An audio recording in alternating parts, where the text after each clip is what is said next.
I saw the world through this lens of fear, being scared of rejection and abandonment, but also craving that closeness. So it was this push and pull all the time. School didn't teach us how to be good at love, so I created the Stubborn Love podcast to help you navigate it. With my expertise in the marriage therapy biz, I'll share insights on topics like sex, money, and navigating conflict, and more. No matter what stage of relationship you're in right now, this podcast is for you.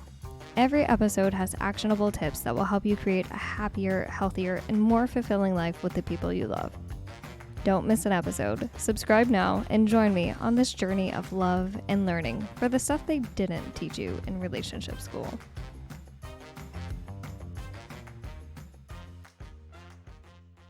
All right, guests, welcome back to another episode of Stubborn Love. I'm your host, Paige Bond, and I am joined today with Lianna Purjes, who is a licensed therapist and empowerment coach. And she helps people who grew up in alcoholic homes overcome resentment, people pleasing, really a bunch of other stuff that we're going to get into today. I'm not going to talk about all of it because I'm going to let her shine light on it since that's her expertise. But I'm so excited for this episode because Lianna, I know I found you in a group and I was like, oh my gosh, I wish I knew you years ago or wish like I found this program years ago because I was like, hello, I can definitely be an ideal client for you. So without further ado, Lianna, why don't you introduce yourself to the listeners, tell them a little bit about who you are and how you got started on this journey of helping people. Yeah, thanks so much for having me. And actually, you mentioned you wish you had something like this years ago. That's why I kind of got into this work because I wish I had it years ago also. So yeah, I actually started my career as a special ed teacher, working in elementary schools, and I loved it. But I was working in the South Bronx. I had a lot of kids living in poverty with a lot of trauma going on in their lives. And they would come in and exhibit all these signs of trauma, and I could see it, but I had no idea how to help them because they don't teach that to teachers, or at least back then they didn't. Um, so eventually I made the decision to go back to school and get my MSW. And I've worked as a therapist in different settings with kids, adults, inpatient, outpatient, residential schools.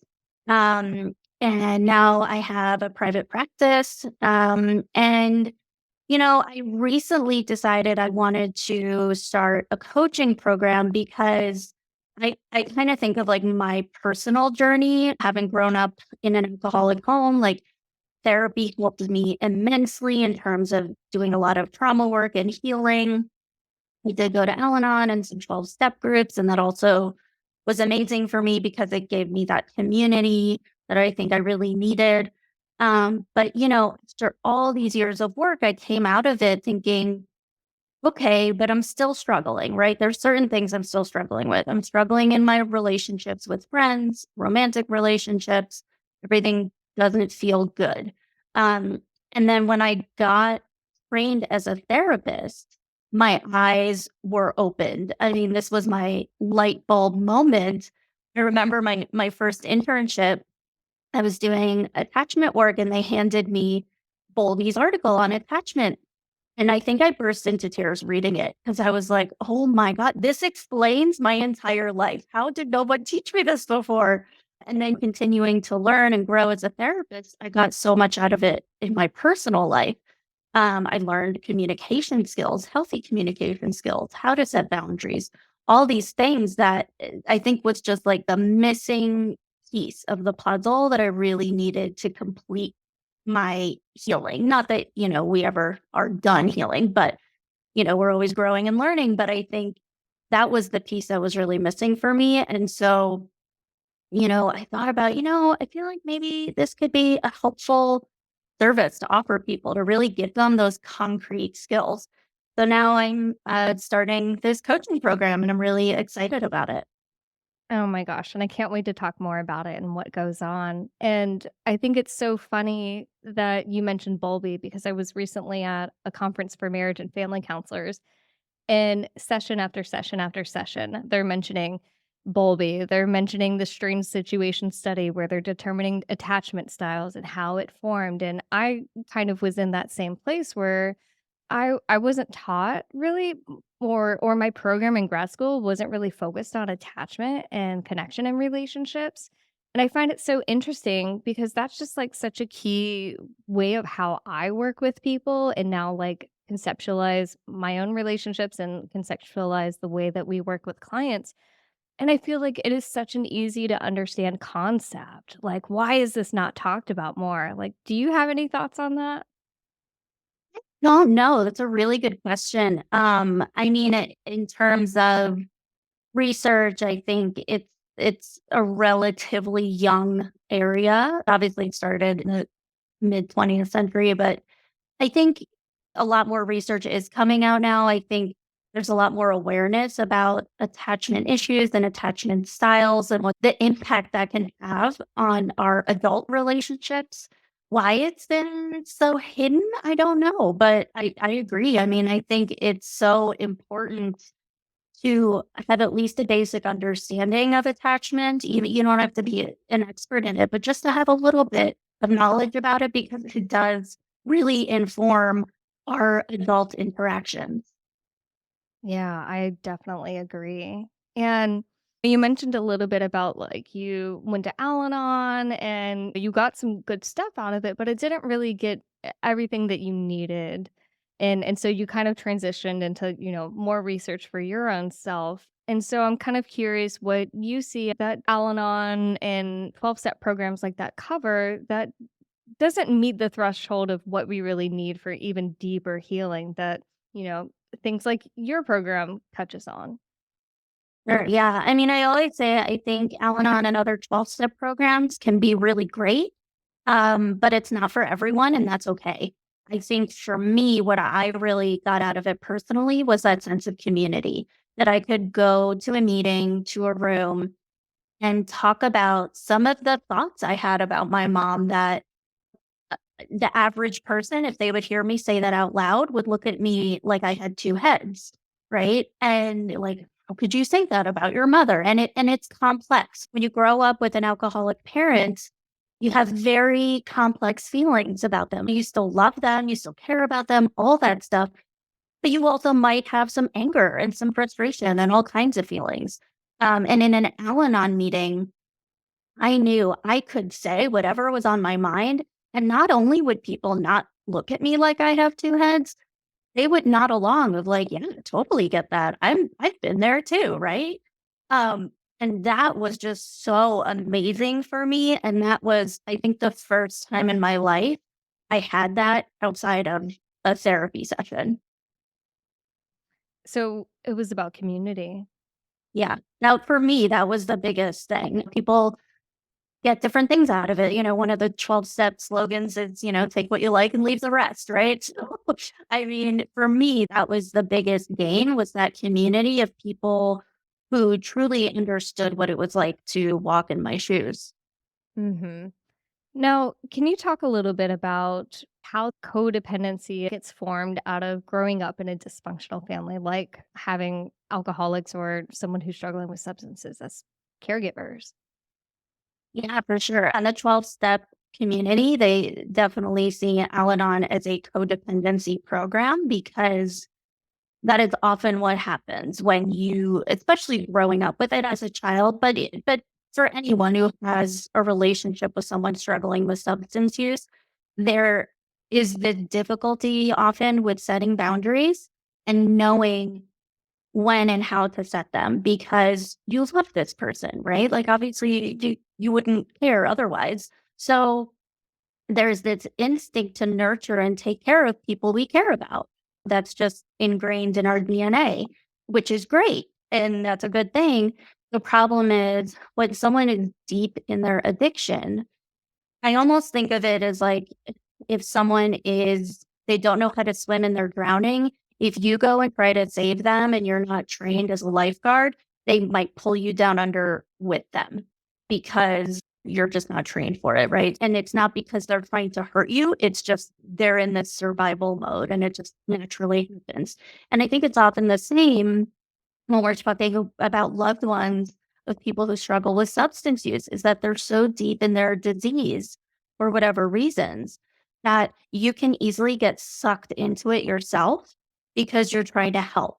Okay, so that can look a lot of different ways, right? Like, I mean, it could look like literally taking care of them. Like, I know with my mom, I often would get her groceries. I would go to her apartment and clean out all the bottles I could find. It could be things like that. It could be lending them money. It could be giving them a place to stay, whatever it is. And it can also be on an emotional level of really taking care of them emotionally and using up all your mental space and energy to take care of them and their needs.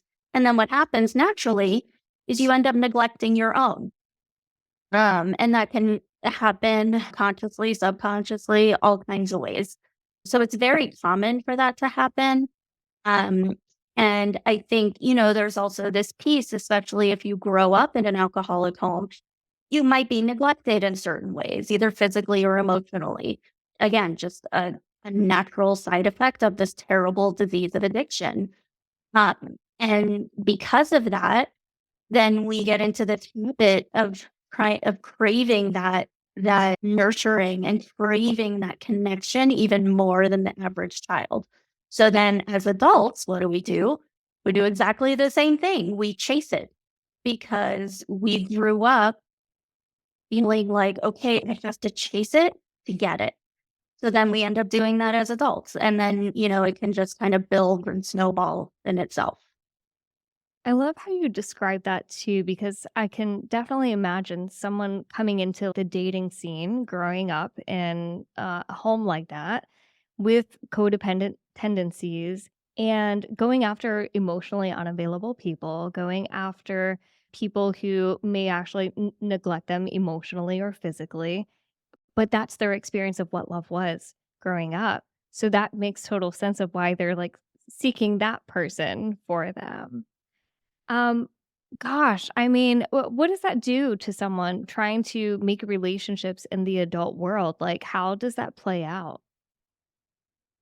I mean, I can speak from my personal experiences in that I think it created this lens that I saw the world through this lens of fear, being scared of rejection and abandonment, but also craving that closeness. So it was this push and pull all the time where I would seek out that attention, that connection, that love and nurturing. But then I would pull away from it too because it was scary, because it was unfamiliar. So when I did get it, it was just back and forth and back and forth. And I think it can cloud every area of your life too. I remember when I graduated college and started my first teaching job, um, that was probably, I'd say, the peak of my mother's disease and of my inability to set boundaries. It was at a bad point. And I remember just being irritable all the time. I was just so annoyed. And I was talking to a coworker who said, you probably should go to an Al Anon meeting. Because I think that's what's going on with you. And I was like, no, no, no, no. You don't understand. It's this thing that happened at work. It's really annoying. Why are you talking about my mom? It has nothing to do with my mom. And she was like, uh-huh, uh-huh.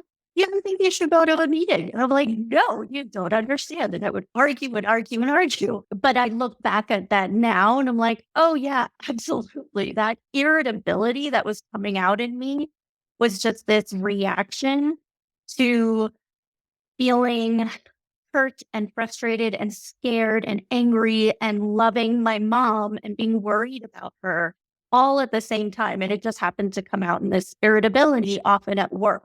So, I think that's something I often tell people is it's not always about the thing. Sometimes it's about what might be underneath the thing. I'm so glad you mentioned that because I think that's a really good sign for people to look out and maybe do a little bit more self reflection.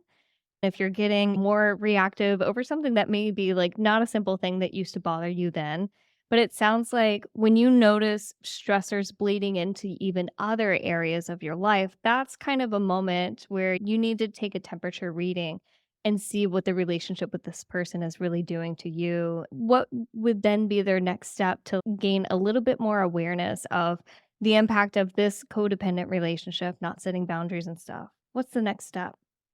Yeah. So I talk a lot with people about kind of giving them that education and that context because I think having that context and understanding is super important to healing and to understanding your own reactions and your own relationships. And again, not everyone's going to be an expert in attachment and, mental health and whatever, and that's fine. You don't have to be. But I think everyone should just have a basic emotional literacy, like we do about anything else in our everyday lives.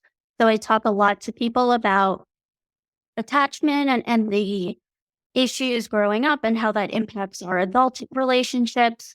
I talk a lot to people about nervous system regulation, regardless of your childhood or history or whatever. We all have nervous systems, we all have stress responses. And I think it's really important to understand what's going on neurologically so we can, react accordingly. And then I really focus a lot on these concrete skills because for coaching, especially, I think it's really important to walk away with skills.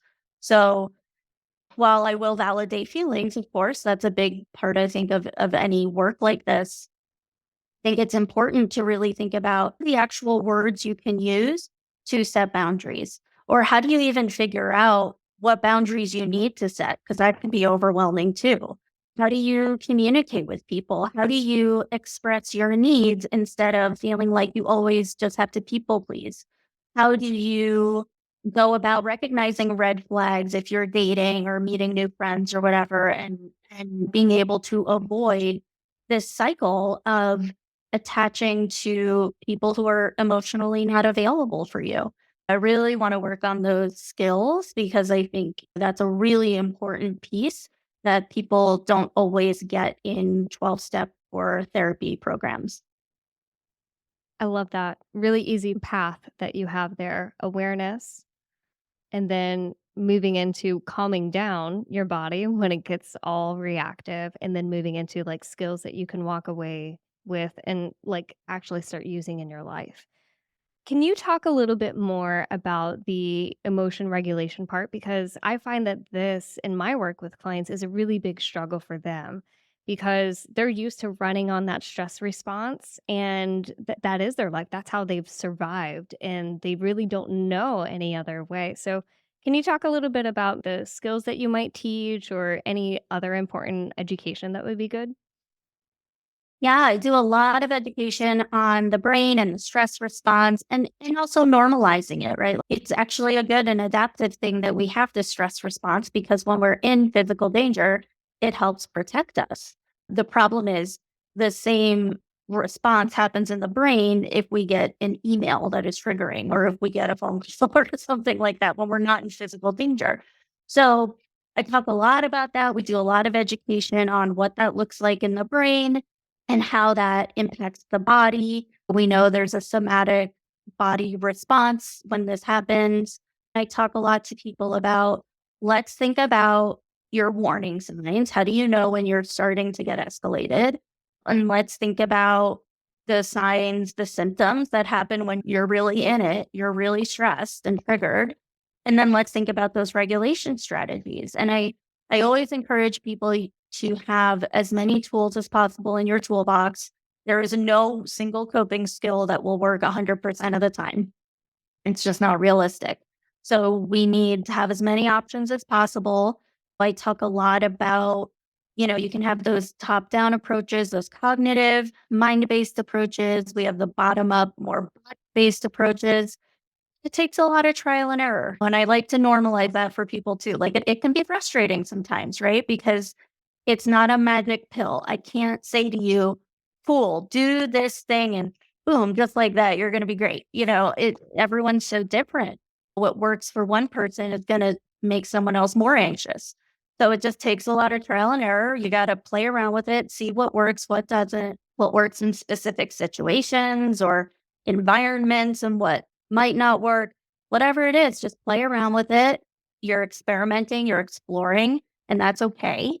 And then as we learn more, then we can start to narrow things down more and really come up with a regulation plan that's individualized for you.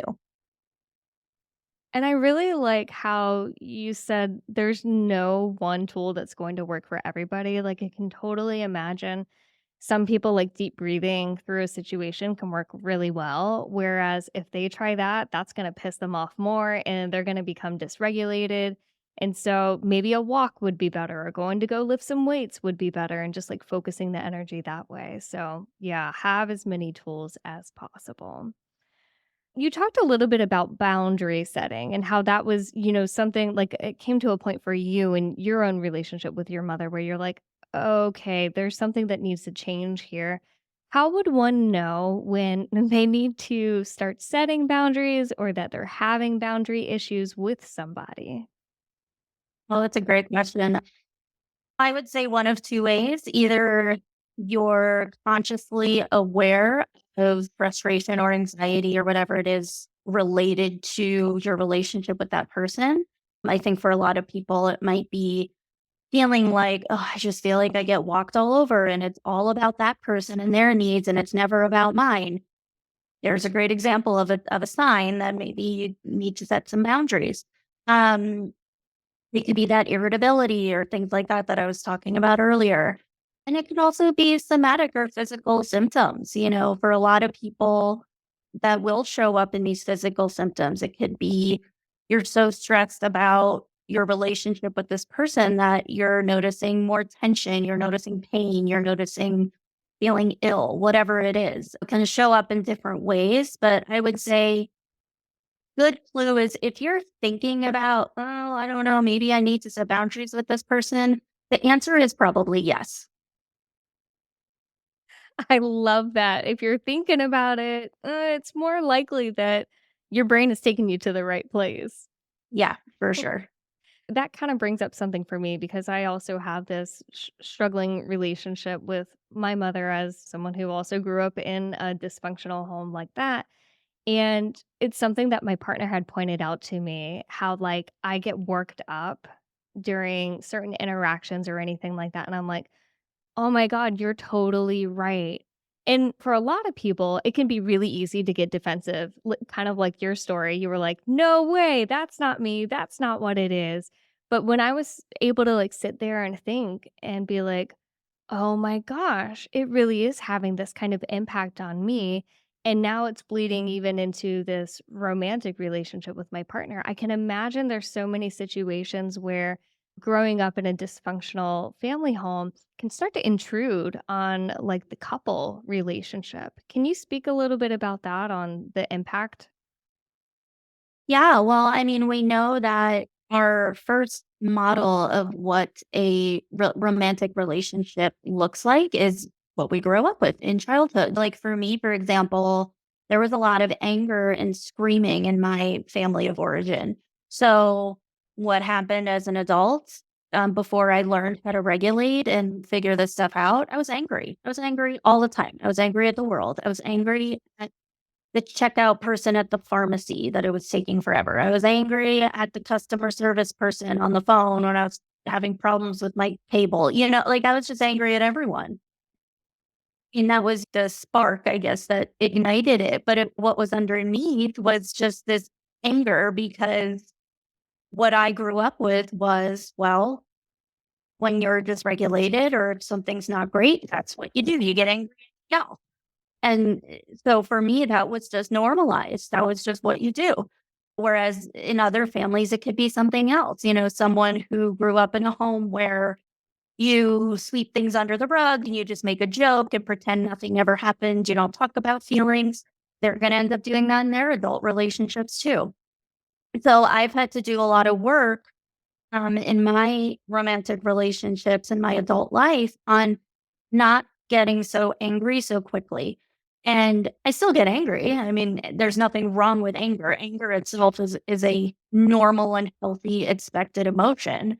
I think what's different now for me is when I get angry, now I notice it internally more quickly and I'm able to regulate to avoid the screaming. That was the big thing for me was the screaming.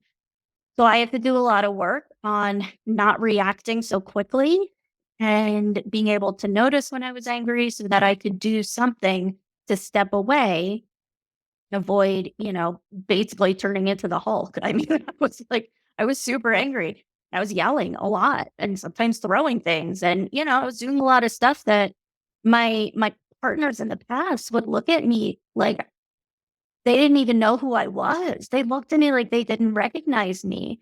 At the time, that kind of added fuel to the fire a little bit and it made me even more upset. But now I look back on it and I get it, right? Because I almost was a different person. I was in fight or flight. I was not my usual self. And, they just didn't know what to do. I've had to do a lot of work internally. And then one boundary that I set with my husband now in our relationship is I say, if I say I need space, you got to leave me alone. Like that's a non-negotiable boundary because when I say I need space, that means I'm recognizing I'm getting escalated. I need to walk away. Otherwise, it's just going to keep going. And eventually it's going to reach a boiling point and I'm going to start yelling. And I know that triggers him. So one, it's my responsibility. My behaviors are my responsibility. And at the same time, I can tell him, listen, here's what I need. When I say this, just leave me the hell alone and I'll be able to regulate and then we'll come back to it later. I'm glad you touched on that because I was actually going to ask what you might suggest for the partners who are witnessing the more dysregulated emotional person. And how can they help in those situations? Like, for instance, either the one you just mentioned or like my partner having pointed out to me, hey, you're getting kind of, irritated when you mentioned talking about this with your mom, want to talk about that? What's going on? So, any other suggestions that you would give to the partner seeing that happen? Yeah, that's a great question. I always encourage clients to, after they've done some good exploration work on what triggers them, what the warning signs are, what their regulation strategies are, to communicate that to their partner because our partners, they want to help, right? Like I always say, my husband drives me crazy. I love him, but like once in a while, he knows not to do this, but once in a while he'll slip. And if I'm getting frustrated, he'll be like, just calm down, God. And to me, that's one of the worst things you can say to me when I'm frustrated, right? Um, but I think it's coming from a good place. It's coming from a place of good intentions of, I want to help. Like, I see you're dysregulated. That's not fun. I want to help you get regulated. We just have to go about it in the right way. Otherwise, it can add fuel to the fire. So I always encourage my clients to take the responsibility of communicating their needs to their partner, being able to say, hey, when you notice me pacing around the house, that means I'm anxious. That means I need you to do X, Y, or Z, whatever it is. And of course, there's no guarantee that will happen. We can't control other people's behavior. But like you said, our partners want to help, our loved ones want to help us. And a lot of times they might say the quote unquote wrong thing or not do anything just because they just don't know. They don't know what to do. So I always encourage my clients to have that conversation. For the partners, I would say if you're really curious, just ask. Just be like, hey, when you're anxious, when you're frustrated, when you're sad, when you're whatever, what would be helpful? Do you want me to check in with you? Do you want me to leave you alone? Do you want me to hug you? Do you want me to do whatever? Just have these open conversations because again, everyone is so different and has different needs. So just as long as we're communicating, here's what would be helpful for me. That's really the best thing we can do. What a concept. Just being able to ask. Like, wi if we, like, boil it down, like, that is such a simple thing, either communicating, "Hey, this is what I need," letting your partner hear and then do what that is, or partner on the other end trying to do the helping. Figure it out by asking and being curious. I love that idea. Now I wanna take that a little bit deeper, though, because I see this so often in my work. What do people do when they don't know their needs? Their needs for themselves or their need in the relationship, especially in those dysregulated moments? Yeah, that is pretty common, I think. We in our culture, generally, we grow up with a vocabulary for understanding and expressing our physical ailments. If oh, my tummy hurts, hurt my elbow, my head hurts, whatever. But most people, I'd say, have very limited vocabulary and understanding even of their own internal processes and feelings. So I think it starts with really just taking the time to really dig deep and explore that. The prompts that I give clients usually who are struggling with it are, what are the body sensations? And it doesn't have to be anything major, right? We're not talking necessarily about, as soon as I feel stressed, I have a massive migraine. It's usually not that quick. What are the more subtle things going on in your body? Do you notice tension? What do you pay attention to? What do you notice in terms of, your thought patterns? Are you thinking about certain things? Do you have racing thoughts? What's going on for you cognitively? And then also think about, what are the behaviors you exhibit that other people would notice? So, I've talked with clients who said, I talk a lot louder when I'm anxious, or I pace around the room, or I get fidgety. It could be lots of little things that we don't necessarily attribute to some kind of emotional distress, but it could be. So, really thinking about that. And if you're really getting stuck and you really just don't know, that could be a good time to ask your loved ones, like, hey, what do you notice that I do when I'm upset? What do you notice when I am anxious or right before we get into an argument? That could be a really good clue. Oh, and they'll write a novel for you on that. Yeah, they will. I can imagine that, especially with the people you work with, they can experience quite a resistance in being able to reach out for their loved one and ask for needs to get met. Maybe for just the conditioning of the environment they grew up in, where they were always the caretaker and not the ones being taken care of. So, how do you work with that? Yeah, great question. And absolutely, it is true. It's this hesitation to even ask or express needs, and then even when you do, it's this like feeling of guilt or that you're being a burden or something like that. It's really hard. So I usually tell people, let's start with the low hanging fruit. Let's start with the easy ish stuff, and then we can build up over time. It's almost like working out a new muscle. You got to start small and then you increase over time.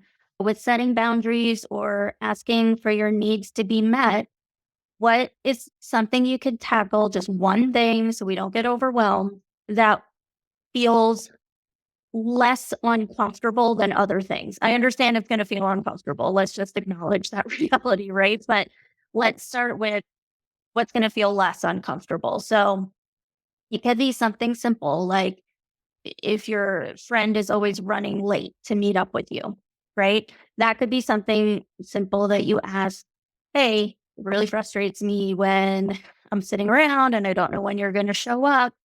Could you text me when you're leaving the house so I have an idea of when you're going to be there? That's something that could be done in a text message, which feels a little less vulnerable for a lot of people. Mhm. So, something like that. Let's start small, see what happens. And then as you practice and get better with it and more comfortable over time, then we can work up to some of the bigger stuff. I really like that baby step approach because I think it could be incredibly hard for someone who has not had a good track record of communicating or setting boundaries or asking for needs to be met, all of a sudden, just word vomit their whole need inventory to their partner. That could also like bring about like an emotional hangover, I would think, as well, and just like them feeling completely exhausted and maybe even have feelings of shame associated with that. So I think the baby step approach sounds like a really good way to get in there. Mm. As far as, the topics of codependency, is there anything else that we haven't gotten to that's really important to mention for listeners out there just kind of going on their own journey of working out, maybe coming from a dysfunctional family home or, having dysfunctional romantic or friendship relationships? Yeah. I mean, I'd say, I think The work is not easy. That's just a reality. It's hard. We're talking about patterns and tendencies and things that have been ingrained in your brain since you were a baby. It's not simple. It's not easy. But that being said, I think it's absolutely worth it. 100% worth it. I've gone through many years of therapy. I did the 12 step. I've done all this, lots and lots of work for lots of years. And as painful and hard as it was at times to really dig into that stuff, 100% worth it. I would not change it for one thing ever. When I look at my life now, and it's not perfect, everyone has stuff. I still go to therapy, I still have stuff to work on, but it's absolutely worth it compared to what my life was. So I would say to anyone out there not being sure if you want to try, just give it a try, see what happens. I mean, it it takes some time and it is hard work, but yeah, I think it's absolutely worth it. Agree. I totally agree. It is difficult, and like you said at the beginning, like it doesn't just like stop. Like when you learn these things or when you start doing things differently, it's not like, okay, you're all better now. This is a lifelong process of you practicing and leaning into growth and leaning into just always learning and being curious about yourself and the people in your life. Definitely. So, as we're kind of winding down here, I'm wondering if you can talk a little bit about your work. Yeah. So I run a group coaching program. It's called Resentment to Resilience. And I really love helping people who grew up in alcoholic homes or otherwise dysfunctional homes really work on some of those attachment issues, understanding their nervous systems, how to regulate them, and building those communication and relationship skills so they can build really healthy relationships. I really love helping people break out of this cycle of short lived, disappointing relationships and really figure out how to build healthy, long lasting relationships. I do that through this group coaching program, which I really love. I think it's amazing to see the growth people make and just to see the support that group members give one another. Again, that sense of community, I think is so important. Um, if people are interested in learning more, you can go to my Facebook group. That's kind of my club where I keep all the info. It's called Resentment to Resilience. The group is awesome. I do a bunch of live trainings for free. I have some resources and tips. We give feedback in there and everything. So yeah, if anyone's interested, that would be the place to go. Awesome. Sounds like another great community that you're building as just another really important resource for people just needing to find connection with others. So, listeners, I'll make sure to have all those links in the show notes so you can hop on and go check out Liana's group. Liana, thank you so much for being here today. I appreciate you sharing your expertise. I know that, again, like I said, I definitely could have used this group a long time ago. So I'm so happy that you're creating this because I know so many people come from these types of dysfunctional family homes and don't really have the skills or like roadmap of like what to do now as adults. So thank you so much for creating this and sharing it. Yeah, thank you so much for having me. It was great talking to you. Yeah. All right, listeners. Well, until next time, take care.